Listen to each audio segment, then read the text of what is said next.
Pemerintah Iran resmi menanggapi keputusan Presiden Amerika Serikat, Donald Trump, terkait gencatan senjata atau penangguhan serangan militer. Menteri Luar Negeri Iran, Said Abbas Aragh, menyatakan pihaknya siap menghentikan operasi defensif dan membuka kembali akses Selat Hormuz selama 2 pekan. Jika serangan terhadap Iran dihentikan, angkatan bersenjata kami akan menghentikan operasi defensifnya, ujar Araghchi pada Rabu, 8 April tahun 2026. Selama periode 2 minggu ini, jalur pelayaran aman melalui Selat Hormuz dapat dibuka dengan koordinasi bersama angkatan bersenjata Iran dan tetap memperhatikan keterbatasan teknis. Araghchi menambahkan, Iran juga merespons permintaan Perdana Menteri Pakistan, Shehbaz Sharif, untuk mendorong upaya diplomatik menghentikan konflik. Iran pun mempertimbangkan proposal 15 poin dari AS, serta mencermati kerangka umum proposal 10 poin dari Teheran yang diterima Trump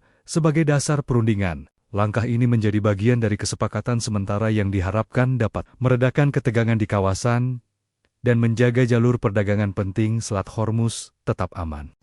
Российская Федерация проголосовала против внесенного Бахрейном, Иорданией, Катаром, Кувейтом, Объединенными Арабскими Эмиратами и Саудовской Аравией проекта резолюции в отношении ситуации в Ормузском проливе и прилегающих к нему водах.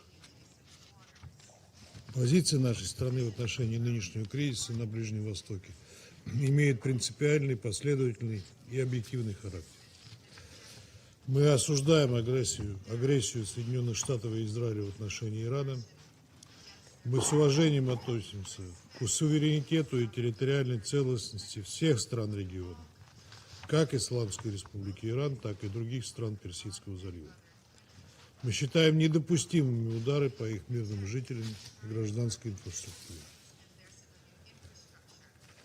Россия предпринимала и продолжает предпринимать усилия, в том числе на высшем уровне, для прекращения подобных действий. Стремимся к скорейшему установлению мира в Персидском заливе и на Ближнем Востоке. Однако Российская Федерация не могла поддержать текст, который создал бы опасный прецедент для международного права, международного морского права, любых мирных усилий, а также авторитета Совета Безопасности ООН. Мы воздержались при принятии резолюции 2817. Это решение далось нам нелегко. Однако на этот раз бахрейнские партнеры и их единомышленники пошли намного дальше, представив в корне неправильный и опасный подход к ситуации в регионе. По сути, почти каждый параграф предложенного ими проекта изобиловал несбалансированными, некорректными и конфронтационными элементами. Озвучу лишь основные моменты. В пункте 1 преамбулы и в пункте 6 постановляющей части действия Ирана подавались в качестве единственного источника так называемых дестабилизирующих действий и региональной напряженности.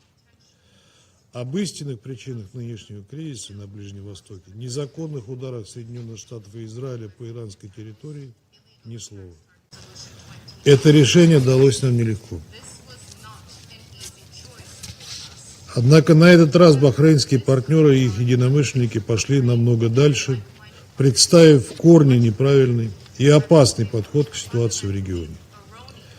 По сути, почти каждый параграф предложенного ими проекта изобиловал несбалансированными, некорректными и конфронтационными элементами. Озвучу лишь основные моменты. В пункте 1 преамбулы и в пункте 6 постановляющей части действия Ирана подавались в качестве единственного источника так называемых дестабилизирующих действий и региональной напряженности. Об истинных причинах нынешнего кризиса на Ближнем Востоке, незаконных ударах Соединенных Штатов и Израиля по иранской территории ни слова. Принятие такого документа, игнорирующего широкий контекст ситуации, еще больше антагонизировало бы Иран, который и без того находится под ежедневными американо-израильскими ударами. На территории страны гибнет огромное количество мирных жителей. Их число приближается к 2000, четверть из которых женщины и дети. Убиты верховный лидер и многие другие представители руководства страны. Атакам подвергается гражданская инфраструктура. Школы, больницы, университеты, энергетические и ядерные объекты, в том числе атомная электростанция «Бушер», что грозит обернуться катастрофическими гуманитарными последствиями для Ирана и всего региона. Подчеркнем, что Совет Безопасности не согласовал ни строчки с оценкой этих нарушений международного права. And no excuses you will hear from us today, Ambassador Waltz. Я не буду подробно останавливаться на вопиющих двойных стандартах такого подхода.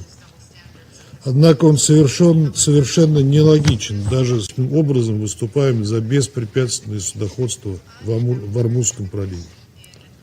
Однако решать эту задачу можно только с участием всех прибрежных стран, граничащих с этим важным транспортным коридором. Без Ирана это сделать невозможно. Призывая наших арабских и иранских друзей решить проблему движения судов напрямую, готовы содействовать таким контактам. Presiden Amerika Serikat Donald Trump menyatakan telah menyetujui gencatan senjata selama 2 minggu ke depan dengan Iran. Adapun sebelumnya dilaporkan dalam upaya diplomasi antara Amerika Serikat dan Iran, Perdana Menteri Pakistan Shehbaz Sharif meminta Trump untuk memberikan perpanjangan 2 minggu atas tenggat waktu yang ia tetapkan kepada Iran untuk mengakhiri blokade terhadap minyak dari kawasan Teluk.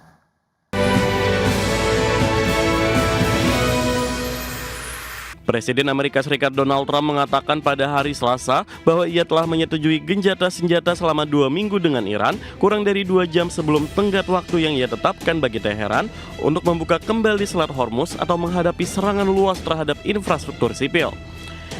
Pengumuman melalui media sosial itu menjadi contoh terbaru Trump yang mundur dari ancaman keras setelah sebelumnya ia memperingatkan akan menghabisi Iran jika tuntutannya tidak dipenuhi.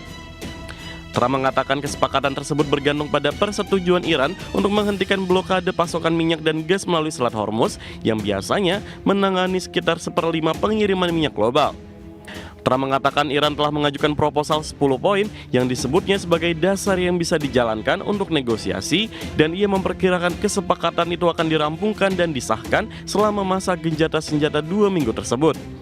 Sebelumnya dilaporkan, Perdana Menteri Pakistan Shehbaz Sharif pada Rabu meminta Presiden Amerika Serikat Donald Trump memberikan perpanjangan 2 minggu atas tenggat waktu yang ia tetapkan kepada Iran untuk mengakhiri blokade terhadap minyak dari kawasan Teluk.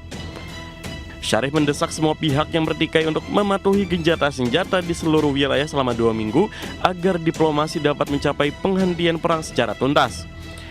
Ia menambahkan bahwa upaya diplomatik untuk menyelesaikan perang secara damai berjalan stabil, kuat dan semakin intens dengan potensi menghasilkan hasil substansial dalam waktu dekat. Berbagai sumber IDX Channel. Ya, pemirsa, selanjutnya update dari Bursa Global. Bursa Ekuitas Wall Street mengakhiri perdagangan Selasa dengan pergerakan variatif di tengah tanda-tanda kemajuan dalam negosiasi diplomatik menjelang tenggat waktu yang diberikan oleh Presiden Amerika Serikat Donald Trump kepada Iran untuk membuka Selat Hormuz.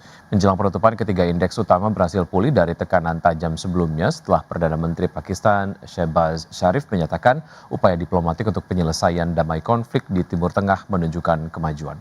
Pada perdagangan di hari Selasa, Dow Jones Industrial Average ditutup turun 0,18% ke level 46.584, S&P 500 menguat 0,08% ke posisi 6.616 dan Nasdaq Composite yang menguat 0,1% ke posisi 22.017.